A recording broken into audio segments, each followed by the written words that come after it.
Welcome to Doing Time with Joe. I'm your host, Joe Baker, back again with another episode. I got my co-host here, Michael, and this is going to be a very special episode. It's going to be the first of its kind that I've done.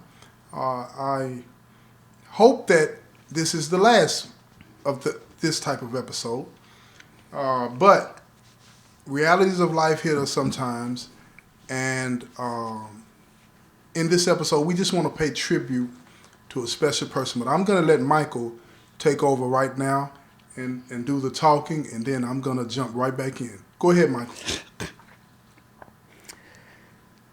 Bear with him, y'all. Bear with him.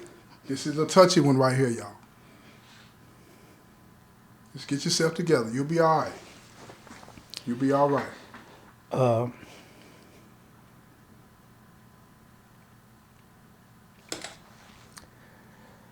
A year ago,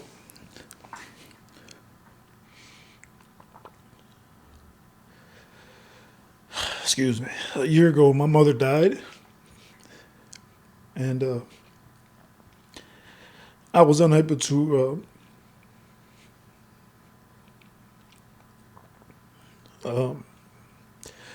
go to her memorial. So I was unable to speak. So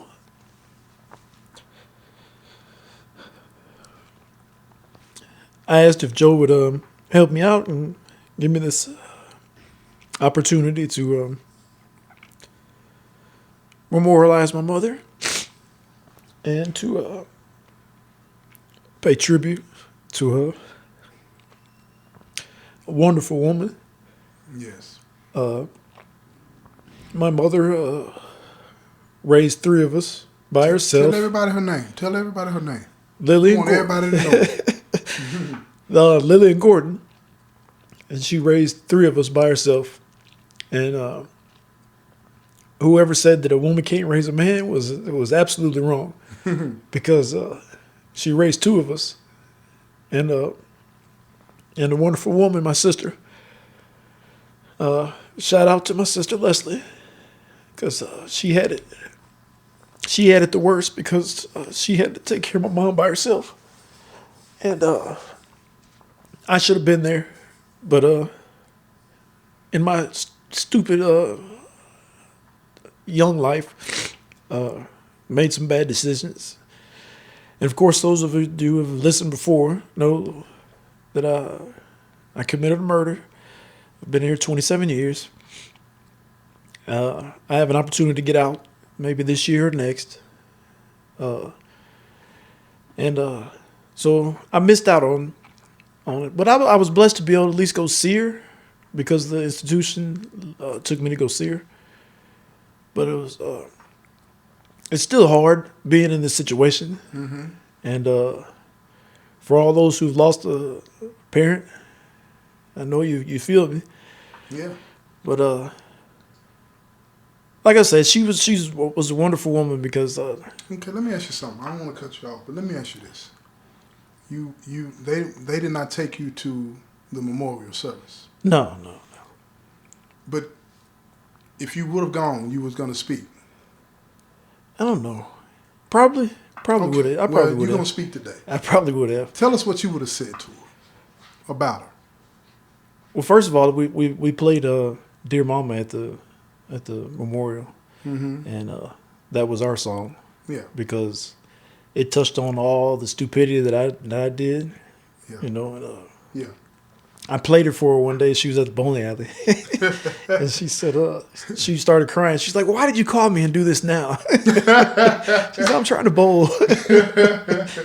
I said, "Well, it was in the moment. I felt like that it was the time for you to understand where I was coming from." Right. But we moved down here from Michigan in the '80s, and she started a courier service. Because that was her dream in the trucking. And, it was hard for a woman in the trucking industry in the 80s, especially a black woman for sure. in the 80s in the trucking industry. Yeah, any woman. Yeah, but she made it work. And her dream was for us to take over her business, which I'm going to do when I get out. I'm opening it back up. Me and my nephew, we're going to work it. But she was my rock because Yeah.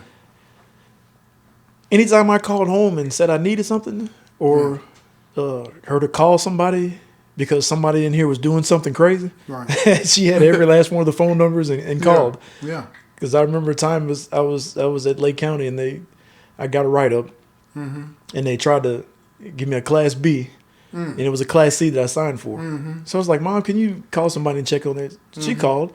Evidently, she talked to the commissioner himself. The top boss. Yeah, because the D board chairman called me down there and he was like, what are you doing involving your mom in this?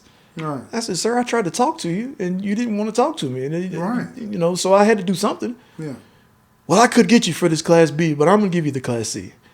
Yeah. But next No, time are. you come in front of me again, I'm going to burn you. I was like, okay. Yeah. So I go back and tell my mom Thank you. what he said he was going to do. So Right. she calls again. The commissioner came out there, man, took the man out of his position. That's right. So I don't know what in the world she said. I don't know what she Doubt. said to her, but Mama you know. Bear. No doubt. No But she doubt. took care of it. Right. So, she prepared me well for life. She did a great job Yeah. as a mom and dad, Yeah. Yeah. And growing up, I was always upset because she was never at my games. But looking back now, is because she made sure that she kept us out of the hood. Right. You know. She was laying a foundation. Yeah, I grew up in a house, because my mom worked. My mom worked hard. She sacrificed hers for us, And I never got the opportunity to give back, you know what I'm saying, to her. Yeah. She'd always said that when she made her first $1 million, she's going to get a drop-top Mercedes. So I'm going to get a drop-top Mercedes, Mom. That's right. That's right. That's right. And the That's license right. plate is going to be LDG1. I know that's right. Dig that, man. That's Mom. So Dig that. Tell us, what were some of her favorite things to do? Because you just said a few minutes ago she was out bowling when you had called her one time. What else did she like to do? besides running a business, that was her main passion. But she would give people rides. And I used to tell her, Mom, these people are taking advantage of you. Oh, it's all right. I'm not doing anything anyways. You're right. So she would always give people rides where they needed to go. Right. And that's another thing I'm going to do with nonprofit. It'll probably be the Gordon Foundation. Yeah. Yeah. And it's going to be free rides Right. to those in need, Dig that. in Mom's Day. Right. So for all of you out there, be looking for it. If you need some assistance, I'll have it. The Gordon Foundation will be up when I get out. So it's fair to say that your mom had the biggest impact on you. I can understand that. I lost my mother when I was very young, so I didn't get to experience a lot of what you did, even though you came into the prison young. Yeah. My mom died when I was 7. So I get it.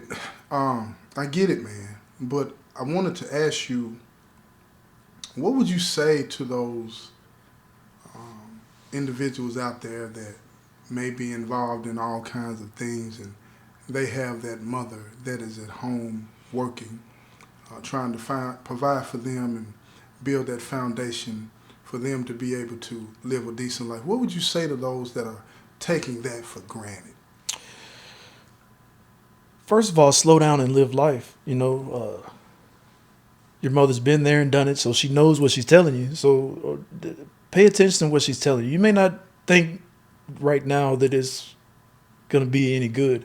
Just like in school, you're thinking, why am I taking these classes? I'm not going to use this when I get older. You absolutely are.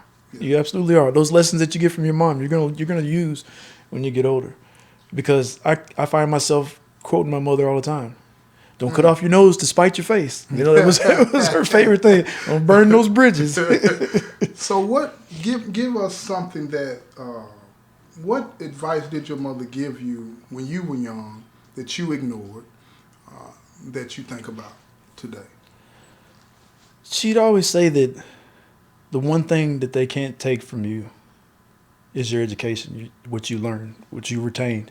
Mm-hmm. It's the one thing somebody can't take from you, so you need to take advantage of that and learn all you can. Because they can't take it from you. Yeah. They can't take that from you. Yeah. So is that who? Because I know you get books all the time. You still get books, but before, is that who was sending you all the books that you get? Oh yeah, that was my bookstore. You know, Yeah, mine too. she would you know if you go to Amazon or whatever, they'll give you the category. Mm-hmm. So she'd tell me, well, I just saw this book on so and so she'd give me that, and then she sent me The Stand Mm-hmm. when in 2020. Mm-hmm.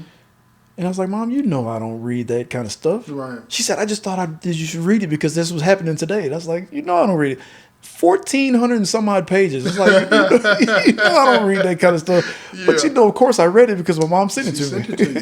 Absolutely. So I read it, Yeah. and it turned out to be good. Yeah. Same thing with Roots. Right. I wasn't going to read Roots, but Yeah. she sent it to me. Yeah. She wanted me to read it, and I read it. So it's fair to say she loved reading. Oh, yeah. Her and my grandmother were avid readers. I mean, I don't even remember my grandmother watching TV, to tell you the truth. Wow. It was always a book. Yeah, always a book. Yeah, always a book. And then my mom, she was always reading a book. So I dig that's. But I never had got that passion to read like they did. But I try. You understand it though. You appreciate it. I do. For what it is. Absolutely. Let me ask you one more thing, then, man. What do you think your mom would say about you and the maturity that you've walked into, you leaned into? What do you think she would say to you today? She definitely say she's proud of me because I know she said it before. Because I asked her one time at visit, I was like, Mom, why aren't you helping me get out of here? She said, I didn't help you get in there.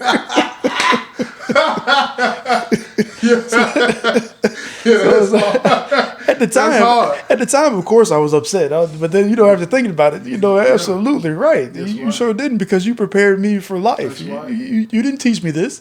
So, of course, you didn't get me there. And then a few months later, she was like, my prayer was always that God keep you safe. That God keep you safe. She said, I have to change that prayer. She said, I think my prayer now is for you to get out. So I think deep down inside, it's like, because younger I wouldn't listen and this and that. So you have to see a person change. So she didn't really get to see me. Yeah. She didn't get a chance to see me out on the street doing right, living life. Yeah. So of course her prayer was to keep me safe. Right. And I have to say those prayers work because I've been safe the whole time I've been in prison. I haven't had any problems. That's so so the power of mother's prayer. So, but when she passed in February last year. Today, which was the 7th, and in June is when I had my commutation hearing. Right. So when I told my niece that, she said, "I see you, Nana." Yeah, that's right. She said she said she was up there speaking for me to make sure I get out. So. And you are. Yeah. And you are. And I told one of the brothers in here, he had got commutation. His dad fought tooth and nail and died getting him commutation and got it. I said, man, when you get out, man, you got to do right, man. Your dad died for that. Yeah. So gave it all. In closing, I told my mom, as she was passing, that she didn't have to worry about me, because I'll always do the right thing, even when no one's watching. Well, now that you got me crying up in here,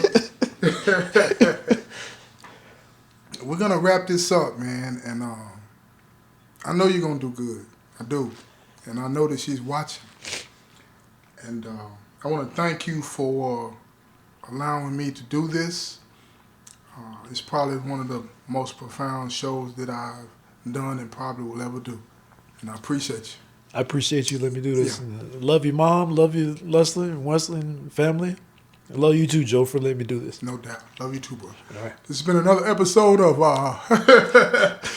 man, I can't even do my show right. Boy.